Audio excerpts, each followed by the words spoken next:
All right, welcome back. You're watching the Flavor Show. All my beautiful guests, those three people that watch me every week, I'm so glad to have you again. My name is Master Zen. I'm here with my co-host, Tashia Pope. Hi.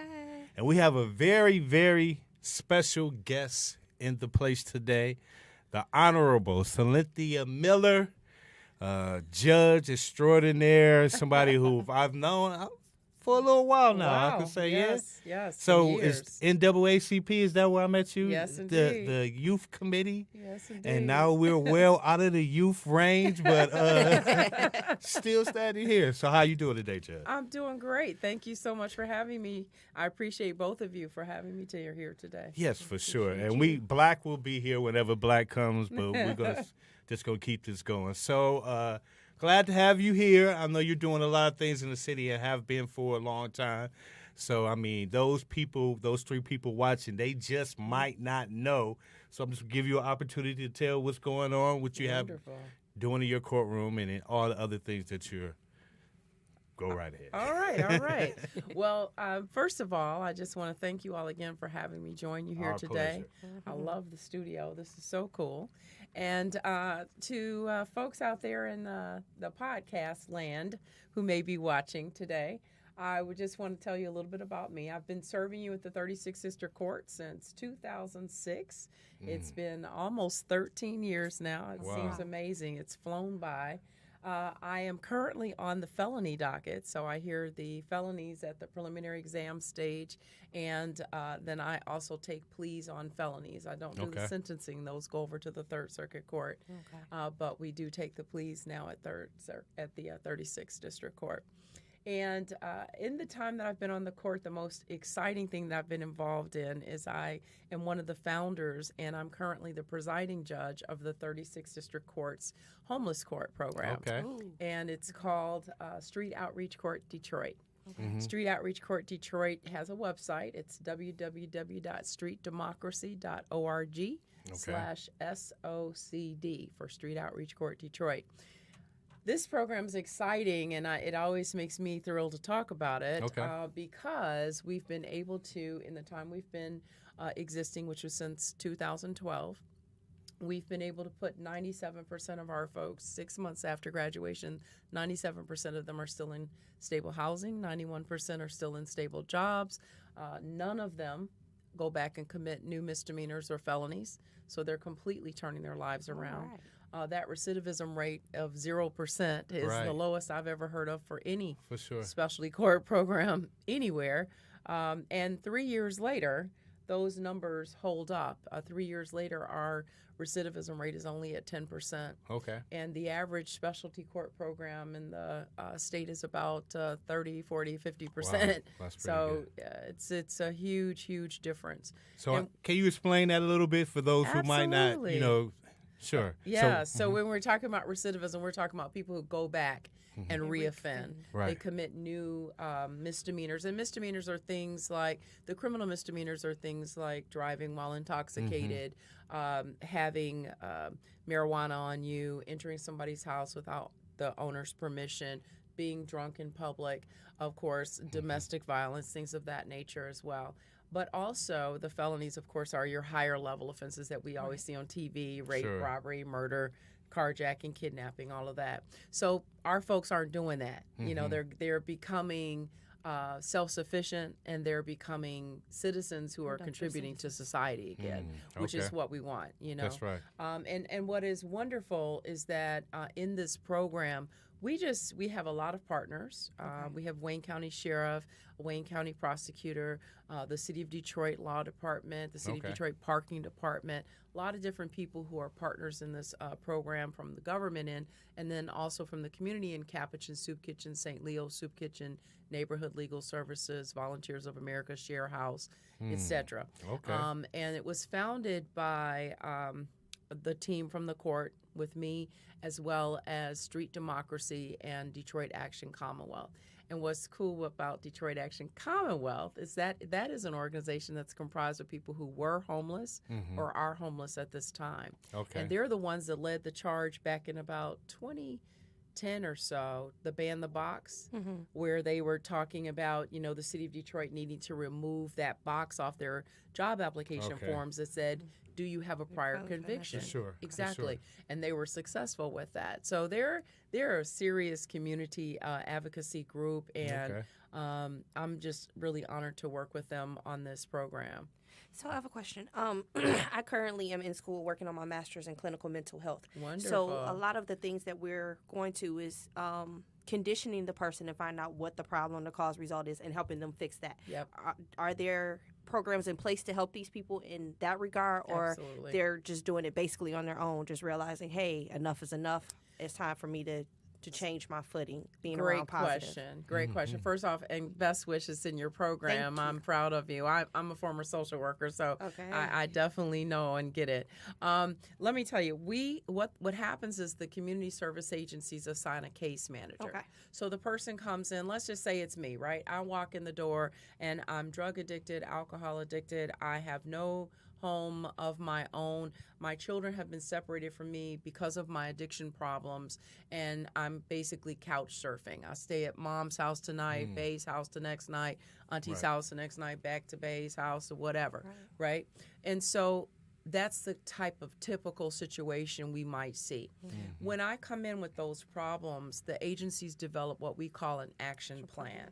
And so that action plan is a 90-day plan that we will serve to work with you to make certain that we can build you up and get you here's Black. back to self-sufficiency. Hey, Brother Black, how are you? Sorry about the interruption, but Black likes to come late every week, so this is his interest. I lost my wallet, This man. is his interest. How y'all young ladies Hello. So, yes. So with the program, we're talking about Street Outreach Court Detroit, which is a homeless court program that I run at 36, along with my colleagues, Judge Hennett Johnson and Judge Larry Williams. And the way that it works is once we create this 90-day action plan, then we say to a person who presented with my problems, okay, you're going to go to Michigan Works and work with them on the job situation, the GED program. You're going to go over here for mental health treatment if you need it. You're going to go over here for drug addiction treatment. You're going to have to report to NA and AA and bring back your proof of that work that you're doing in that. You're going to have to be tested. In terms of the child separation issues, we're going to send you to some parenting classes, whatever it is that I need to help me to address all those problems I came in with. And then we give them 90 days to work with our case managers and to work on themselves. And if at the end of 90 days they need some more time, we'll extend that. Right. If they're ready to go forward, they go forward. If they are able to go forward at that point, then what's beautiful is they then get to see me or one of my colleagues, and we are able to grant them relief. That relief is we wipe every single ticket they have at 36 District Court to nothing other than $30 for that's Secretary of State fee, and we can't waive it. Right. So that's huge. Right. I mean, That somebody is- could have $10,000 in tickets For and sure. end up with, Nothing but like a few, $30. But maybe also 1,000. helping them getting reconditioned and Right. that And- helping hand. Absolutely. That the And average then- offender is having that issue because they didn't know how to get there. Absolutely. And what's great also is that Detroit Action Commonwealth, they surveyed their members, right? And they said, what are the biggest impediments that you have to being able to get back to success in your life? And the number one impediment that they identified was parking tickets. Wow. The second thing they identified was the traffic tickets. So that's why when we were forming, I went over to the parking department and I got the then director, Dr. Shawnee DeBerry. I was like, sister, I need you to come on board. Right. And she did, and we've been very pleased and Okay. honored to have that continue with the current director. And they then, they will take them and give them offers that none of us in here could ever get. Right. You know what I'm saying? Right. So, let's say the person had tow charges and late fees and penalties and interest and, the original fine. They'll take them all the way back to the original fine. The only thing they don't waive in terms of extra fees would be tow fees because they got to pay the towing company. But they will take them back to the original fine, and then they'll stretch them out like a whole year. Let them pay like Wow. $5, $10 a month. Wow. So because they recognize the person's getting back on their feet. Right. That's beautiful. So it really it is a holistic approach. And then the best next part is once they get the relief from me in terms of the parking department and 36 district court tickets, then they get to go forward and talk to one of our pro bono partners, and that's Bodman Law Firm. Bodman will then walk them in and help them to deal with anything civil they have. So if they got credit card companies calling them, car companies calling, where's my getting a money, where's my fresh money? start. Right, Right, yeah. they get a complete fresh start. And that's why you see the type The of success, numbers. yes. That's a success. Sure. You know, and so, and they work hard on themselves. We really just open the door, you know, and Well, we I support them in appreciate you. that. Thank you. Oh. That's awesome. Yeah, that is. So for To those- God be the glory, you know. Absolutely. For those people watching who might know somebody who needs this or somebody who actually needs, how do they get involved in the program? What So, are the steps? I'm going to look straight at the camera because There I you want go. people to hear what I'm There you about go. to say very clearly and believe what I'm about to say. Our people walk in with warrants for their arrest. They walk right back out the door with a referral form. I'm not there to be the police. I'm there to be the judge to serve my community. They'll get a referral form from me. They can get one from any of the other judges. If they're in the courtroom and they know that they have a problem with homelessness, just tell the judge, I would like to be referred to Street Outreach Court, Detroit. If you don't feel safe to come in the court, you don't know me, so you don't believe me, you're not sure. Zen is telling you I'm the truth, but you don't Greatest believe judge it. in the world. Bless you. Then you don't have to believe it, though. You can walk in Capuchin Soup Kitchen. You can walk in St. Leo's Soup Kitchen. You can walk in Share House. You can walk in Volunteers of America, Southwest Detroit Economic Solutions, any of them. There are partners. They will be able to help you to get into the program and get started. And I guarantee you, if you put the effort in, you'll come out the other side a way, way, way, way better human being, more That's right. fulfilled human being, and ready to take on your life again. That's what's up. So all my brothers living on your sister's couches, your girlfriend's couches. Get And up. sisters. Yeah, and yeah. sisters living on folks' couches. Let's come on. Let's get this together. Let's Yeah. get this together. It's an opportunity to give yourself a clean slate. Yeah. So And I'm you know, Brother Zim, before we move on just Please. 1 second, I just want to add quickly that a lot of people have a perception that homeless people are almost all brothers who are some kind of addiction going on and blah, blah, blah. That is so not true. I had a woman who was at the time a pastor's wife, who was a victim of domestic violence, ran out her house with the clothes on her back, keys to the car, and her purse, and that was it. And she ended up in our program. She had to drop out. She was in a master's program. She had to drop out of her master's program. The car got repoed because, of course, he told the company to come get it, and on and on and on. And by the time she got to us, she was living in a shelter, living under bridges, everything. This was a woman who was pretty, well-to-do woman before all this happened. on track. And she's great now, We had an 18-year-old male who aged out of foster care. He just didn't have any family. He had nowhere else to go. And he ended up on the streets and sleeping in shelters and sleeping under bridges and all the rest. And that guy is a trucker now, Okay. So we've had whole Sure. families come through. We've had a woman come through and then bring her brother back. So it manifests in a lot of different ways, and all are welcome. And that's what I want people to know. I think that's very good. I think that's what we need to know. And even the term homeless, because when we hear that, we automatically think living under bridges. Yeah. I And mean, that's just just not not always the having case. a place to call Rest your home. home. That's I mean, right. that's Right. really That's what it may right. be. That's And right. a lot of people are out there in that situation. So again, we commend you. Thank Yeah, you. for Thank sure. you. Definitely gotta give them Absolutely. I Doing can't this take wonderful the work. credit by myself. It's the whole team, and truly God definitely helping us. Definitely. That's what's up. So Definitely. thank you so much. So I'm a Law and Order fan, right? That's like me and my daughter's thing. daughter's We thing. watch. And I always fancied that I would have been a great, attorney or a lawyer. That's in my mind. I tell myself that I'm at sure times. you would have. Sure. I'm sorry, where's our lawyer right now? Oh, Morgan. Ah. Yeah, that's my daughter. That's why I'm prepping her to go that Okay, way. She's okay. right out there. But I wanted to ask you, what is the best thing about being a judge? And then I'm gonna ask you, what is the worst thing about being a judge? Wow. The best thing about being a judge, I it's kind of funny. After 13 years, I'm not at all jaded. I still love my job. I guess you can That's tell because I great. just light up when I Yeah, talk it about it. shows. I like to go to work because I like to be of service. I like to help. When I can sit there and I have the ability to decide that this person's going to go to jail, this person's going to have to be evicted, this person's going to have to owe this money, whatever type of case I'm hearing at that moment, or I can fashion something to help them to get back to a better place or get in a different direction. Maybe I can say something, on the felonies, I don't sentence on those. So the most I can do is maybe say something that might inspire somebody, Sure. but I can help people to see the potential in their lives and maybe help them to get on that right track. And in this job, I've been able to do some things that I wouldn't have been able to do otherwise. I had a gentleman, I'll just give you one example. He was 60 years old. He was in front of me on his third retail theft case. He had each time gone to jail or probation or something, and they were now recommending that I send him to jail. And I looked at the recommendation, and I looked at his history, and I saw that he had these prior retail thefts, and each time it looked like he was just stealing enough to survive. It really wasn't like he was trying to be a big-time thief or, anything like that. And so I talked to him, and I said, well, you're in front of a person who's going to have a totally different approach to your situation today. And the more I talked, the more he gripped the podium because he was getting madder and madder. Because I told him, I said, you're not going to jail today. What you're going to do is you're going to report to probation, and you're going to be under probation for a year.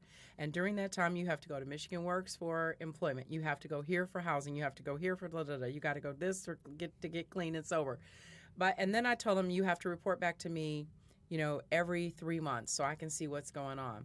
At the 3-month mark, he was still a little salty with me. At the 6-month mark, he was a completely transformed person and literally cried in my courtroom. Oh, wow. Telling me, he said, Judge, I don't know that this was in my records or whatever, but let me tell you, I was an addict and not sober in any way for 20-something years. I've been homeless for over 20-something years. I now have a job. I now have housing. I'm clean and sober. And I thank you because you let me think that you believed in me. And I said, I do. Right. I believe in all of us and our human potential. And that's what I love about being a judge, is just being able to put people in that spot. Now, they don't necessarily seize the moment all the time, but I more often than not, they do. What I don't like about it is that sometimes the cases are extraordinarily heartbreaking. What we have to do, I have to follow the law as it is and not as I might want it to be. And so, especially on the landlord-tenant docket, I was on that docket for 3.5 years up until this past October 1st when I moved to felonies. And on that docket particularly, there were so many heartbreaking situations where people are living in just horrific conditions. And I'm one of these folks who I've literally gone out to see these houses. Like when I have a landlord saying, oh, it's this way, and I got the tenant saying, oh, it's this way, and I'm sitting there going, I don't really know which one you ought to believe. I will set a date and go out to that property and look at it myself so I can be sure about what I'm dealing with. And I have seen some pretty awful things, both that the tenant has done and that the landlords have done. And those are the difficult things when I have to still do my job within the parameters of my job, and it doesn't allow me to do what I might want to do in my heart, and so that part's the frustrating part. And the only other thing that is frustrating for me as a judge is the muzzle on my mouth. We had our first African American president since I've been a judge. I couldn't speak up and say to anyone, vote for him. I couldn't walk door to door. I couldn't pass out his literature. I couldn't wear his T-shirts, his hats. I couldn't do anything other than give him some money, which I did. We had the first woman run of a major party, at least, Hillary Clinton. Same thing. I was constrained. We now have... Why is that? Why do they have y'all constrained where y'all can't say that? Judges, because it's perceived that we may influence others because of our stature and our prestige of our office, that I might just make everybody go do what I say because I'm Judge Miller, right? And so, and I don't know how true or not true that is. I don't think it's as true now as it was in the maybe. past. I don't see that happening like it used to probably back in the day. Especially in a profession that's so dogged out now. We got these TV judges, and no that's what I was disrespect just to about my to think, colleagues, Liz. but Yeah, man, yeah. I don't have any respect for any of them, quite frankly. I Really? mean, No, I that's respect their reality TV. intellect. Yeah, that's some crap to me. I could, if I talked to people like that in my courtroom every day, Right. I wouldn't get reelected, Right. or at least I wouldn't deserve to be reelected. Sure. You know, because I should not be disrespectful to people and rude to people, and I don't respect that. You know, I don't expect anyone to talk to me like that. And I think the Sure. way they talk to people is pretty reprehensible, frankly. All right. You know, Yeah, that's okay. that's how I feel about it, truthfully. So, you know, but that part of it, those two aspects Sure. are the challenging things for me. So, but that's okay. They don't keep me from doing what I love. There you go. That's There the you most go. important thing. What was your inspiration? What made you, make this choice to go into this field and be this? Awesome, Judge. I think I think I have an thanks. idea, but I want to hear you say it. Well, I think you probably will know because you're my Facebook friend Sure. and other social media. So, you know, my parents are everything to Sure. me. My dad died, unfortunately, July 29th, 2014. But his impact, thank you, his impact on my life is everlasting. And my mother is blessedly still with me, and she is everything. They're everything to me. They were the first black couple to graduate from the University of Arkansas's law school. My mother Okay. is the first black woman lawyer in the history of Arkansas. Oh, wow. And so at 9 years old, looking at them and my uncle, my dad's, his first cousin, my dad was an only child. And so his first cousins were all his brothers and sisters. That's Sure. just the way they grew up. And so his brother, my uncle, was a doctor. So at 9, I told my parents, I want to be a doctor or lawyer. Because in my worldview, That's these what were it the people was. that That's most what you're helped seeing. folks, you know, and this is what I was seeing. And honors chemistry in high school changed my mind about that doctor thing quickly. I was like, nope, That won't be me. that won't be me. Right. And I told my sister, I was like, yeah, that's your lane, and you go on ahead. So that's exactly what happened. She's a obstetrician gynecologist, and I'm a judge now. And Powerful. my parents were the first lawyers in either of their families, and then I became the first judge, and then my cousin is now a federal judge and is actually the chief judge Okay. of the Eastern District of Arkansas. So Right. just in quick order there, we were able to move it along. And my grandfather always said every generation is supposed to improve upon the past one. There it is. Right. So I keep telling my nephews and my cousin's children, okay, it's your turn now. Got a you big guys got to mantle take to this stand even up to. further. Yes, exactly. So they're my inspiration, and that's Okay. definitely what made me do it. Okay. Yeah. Now, what is it about Detroit politics and being a judge in Detroit? What is about that inspires you, or what makes you want to? Because and then when I say it, you smile. So obviously, I mean, you have a vision for it. So I smile because I love the D. I love the D. The D. Okay. This is a great city, and I moved downtown I was born in Arkansas, so I'm not originally from here. But while my parents were in law school, we were here for 3 years. Then when they graduated, we went back down south. Then when they divorced, we came back up here. So my mom's from Michigan, my dad's from Arkansas, and they met at Michigan State. okay. So that's the kind of backdrop. So I kind of am a Michigander and an Arkansan at the same time. Okay. But I love Detroit because it really is like a big country town. Everybody knows everybody. For sure. Everybody's in everybody's mix. Mhm.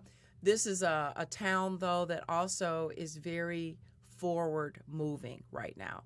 I think we're on the right path, and I don't think that there's a lot of credit given to some of the people that had something to do with that, former mayors, Kwame Sure. Kilpatrick. Kwame sure. Kilpatrick For sure. and Coleman Young. For sure. And, Sure. and these are brothers who started putting us on that path to have 7 new hotels, 30-something new restaurants in the time that Mayor Kilpatrick was mayor. And I'm not saying anything about anything Sure. else on that, but Sure. that was when we started seeing that turnaround and seeing the investment not just in downtown, but also in the communities. Right. And that's vital. And then that continued under other mayors, and now it's continuing under Mayor Duggan. And I think it's great that we have congressional level leadership who are ensuring that funds get back to the city now, that we are able to see increasing development. Just looking at this building that we're in today, there's so many new developments and so many new opportunities here. This also, though, is a city that has its problems. You know, we don't really talk about it a lot, but we have a lot of racial divide in this area. Most segregated area in the United States. Yes, yes. Not yes. Mississippi, Yes. not Alabama, Yes. but Yes. right here. And people don't want to talk about That's that, right. right? But that is the reality of it, you know. And so it kind of makes us a melting pot, but it also has brought its challenges. And I like it, though. I like it because I try to reach out to every community. I try to make certain that I'm kind of everywhere. And you know that because, sure. I'm not one of these people who's only showing up when it's election time. I just got reelected in 2016. I'm not on the ballot again till 2022. So I'm good, but I'm still out here because I think that's what people want to see. And I think that's what my obligation is to my community. But I love this city. People wants to connect with people. Absolutely, absolutely. And I don't think that people should just see a judge in a courtroom. Exactly. You know, I just think that's wrong, frankly. But Miller I love for mayor 2021. You heard it here first. For sure. Judge Miller for mayor 2021. And then you'll be the first black mayor of Detroit. Huh? First black woman mayor of Detroit. That would be something. Yeah. Well, from your lips to God's ears, you never know. There you go. All right. Yes. So I just want the interview. That's all. I just want the first interview. That's, I want the exclusive. No, all right. Well, if it happens, you got it. There it is. There. And also, I want to say that she is a wonderful judge and a wonderful friend because I took on a project a few years back, and we're doing it again. Operation Get Money, the legend of John Mickens Jr., and she plays the mean judge, which is so much out of her character in the opening scene of the television show. So, I mean, and I went to her with this idea of her being in, and she, without any hesitation, jumped at the fact. So, I'm forever indebted. It was fun. It was fun. And it was funny because my staff and all the, we had some of the attorneys and the staff and the officers around the court, they all got into it. They all got to sit and play audience members or something. And they were geeks. So, it was fun. We're going to do it again. Yeah, we're going to do it again. We're going to do it perfect this time. Let's make it happen. That's what's up. Let's get it. Yes. Let's get it. So we got some things we're going to talk about. Anything else that you wanted to bring? No, I don't want to occupy your whole show. You can take the whole show. You can do your thing. We're just here. But we wanted just some current events, some situations going on. Our hot topic girl here. No, woman here. Yes, I was about to Mama correct you, Ty. brother. I'm sorry. Yes. She has some Give topics her she due wanted now. to. Oh, for sure. Lance Rats. You said what? Listen, we not starting because you finally decided to show up again, okay? Let's be nice to judges. Here. The judge here, y'all gonna act right because the judge here. Accordingly. So, hot topics. We touched on the R. Kelly thing, a couple shows ago. Anyways. So I was noticing, me and you were going back and forth in the debate, and we were talking about the downcline of his record sales and the whole deal. Well, to my knowledge of looking at TMZ and other stuff, he's going on tour again, and his sales have went up. And now you have these little girls claiming and hollering, "Take me in captive. Take me, I want mine." So I'm just trying to figure out what's wrong? What's the mindset? What are we missing? It's not a joke. It's not a game. You know what we missing? Let me tell you what we missing. Parents? Kids are raising kids now. And everything is opportunist. And just like I said about the girls, what he did is not right. And I'm not holding them and But holding it them goes up. on But parents. you got to look at it like this. If you knew that this guy liked young girls, why would you put your daughters in harm's way?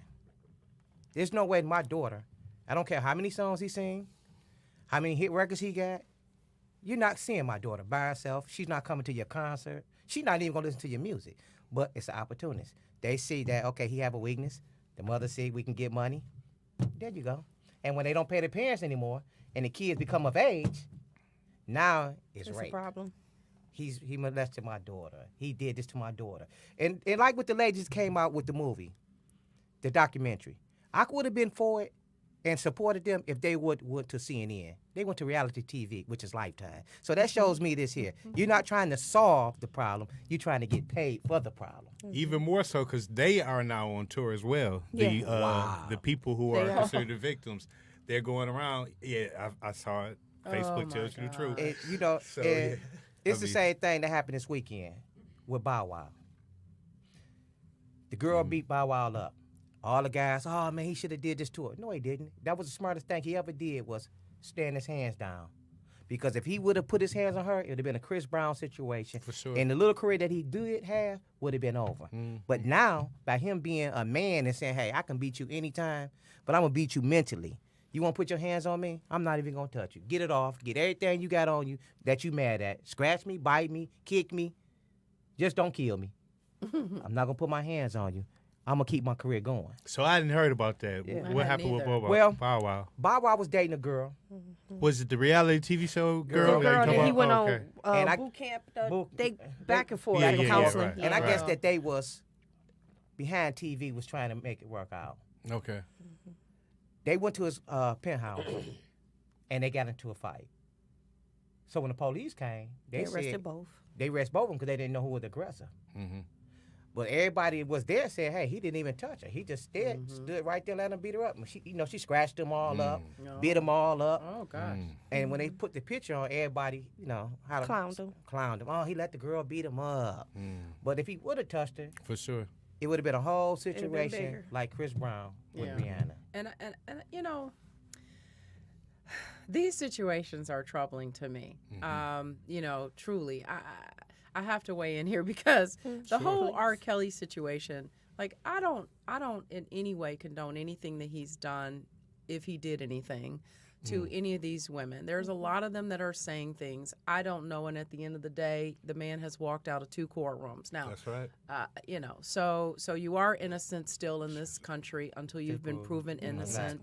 And sadly, that is a right of ours that seems to have faded away with the advent of social media and these fast news cycles that just convict a person simply because someone said something. The fact that someone said something about you doesn't necessarily make it true. Right. But with that said, I totally agree with you that at the end of the day, if you're my daughter, you are nowhere near an R. Kelly. You're not. I'm not leaving you with R. Kelly, Michael Jackson, any of these type of people. Right. I'm not leaving my child with some person in that situation when the child is just a child.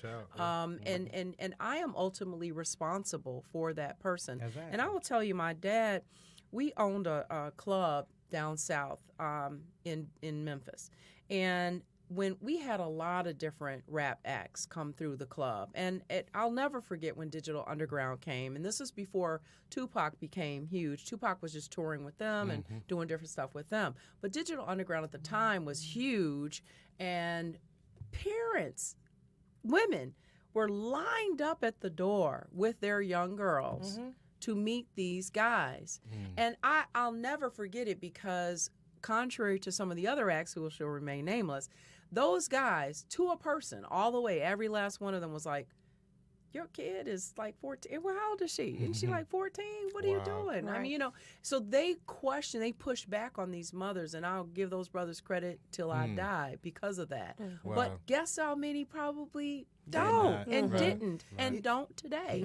People judge, people sells their kids for the highest bidder. And I told Zen this, I think I told money you. excites people. I remember one time R. Kelly would come here, and Leah's mom and them stayed in Sherwood for us. Me and Leah's mother and father was good friends. R. Kelly used to sleep in a Leah room on the floor, and I asked Mike, which was Leah's daddy rested, so, hey, man, he got money. What are you doing sleeping in a bedroom floor with your daughter?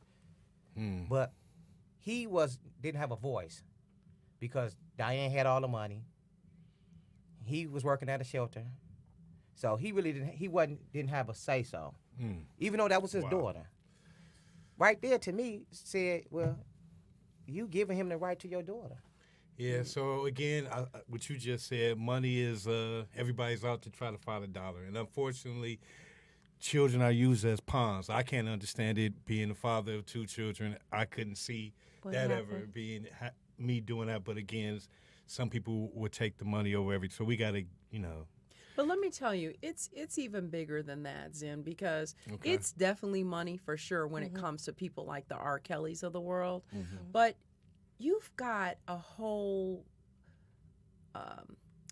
branch of folk out here who are getting child brides. If you just Google child brides America, you will see a horde of documentaries and all kinds of different things. And I teach at Baker College, and I have my students in my humanities class. I teach philosophy of ethics, and I have them every time watch these videos, or at least one of these videos about child brides, and talk to them about the ethics involved. Because what you're talking about is parents giving permission to some grown butt man, blank, blank, blank man, who is now marrying with permission of the parents. Yeah, but this been going on for a long time. Yes, a 12, 13, 14, 15-year-old girl. And this is perfectly legal in the United States, and that is a problem. It should not be legal. It should not be allowed. How in the world can we say that in the Romeo and Juliet situation, you're 17, I'm 14, I'm 15. We're in high school together. You're going to get a statutory rape charge if we sleep together, even if it's consensual, even if our parents know, even if they support it, all of that. You can still get charged. You'll be a sex offender on the list for the rest of your life. But at the same time, if you have sufficient means, money, and access, whatever, you can come to my family and basically buy me as your child bride and be 60-something years old. That's ridiculous. And I could be 12. And that's ridiculous. Perfectly fine. That's ridiculous. What parents should not be allowed to do that. Period. And the culture has to change. There's a couple of things going on to me. One is the money, but the other is the mindset that is okay. Yeah. Sure. It's not okay. And I get it. Some families are very poor and impoverished and challenged, and part of this is driven by money for them too. Right. Because this man says, well, I'll give you $10,000 if you let me marry your daughter. And they just go, well, little girl, you got to go. Yeah. See? But it's horrifying. It's horrifying. Without question, very much It so. should not be happening. Some weird discrepancies.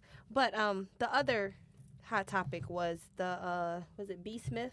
Me and B. you Smith. were talking about with her suffering with the Alzheimer's and her husband going on the news now, just broadcasting that his girlfriend, he said that going through him and his wife are a package, and by her suffering with Alzheimer's, it was becoming fatal to him. He felt himself going down, and he just needed to live again. So his way of living was to start dating. But when he started dating, now he has a woman of another race, another color to now move in.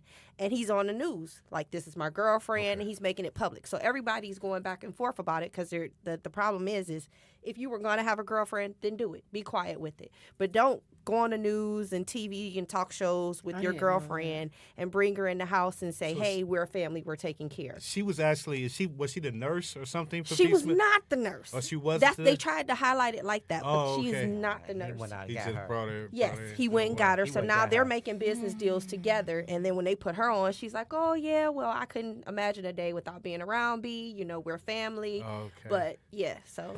Yeah, that's and he that's catching pretty- her when her mind click in and out, which is wrong. And Big that's what the dead problem wrong. is. So That's dead there's a wrong. big issue on a lot of the shows. That's dead wrong. Well, Wow. yeah, that's pretty bad. That's pretty bad. That's wild. We got our time. Our time is up, y'all. It was, when you have a good conversation, with good people, time flies. We only got an hour show, but I want to thank you. Thank you. Thank so you. much Thank you for so coming. much. And sorry And for being late. Yeah, and we would like to have you back. anytime. Whenever you have some new Anytime. initiatives or things to talk about, that would be great. I Anytime. really enjoyed you. Thank you. I really did. And I just want to remind people, you can walk in any day and you can see Judge Miller. I'll write you a referral form. You can visit our website, streetdemocracy.org/SOCD, to learn more information about Street Outreach Court Detroit. Thank you so much. Thank you so much for having me. Thank you. Thank you. All right, that's it. Flavor Show, another week. We'll see you next week. Peace. All right. You in the bell. You've Oh, been hit waiting to that hit that bell, bell. right.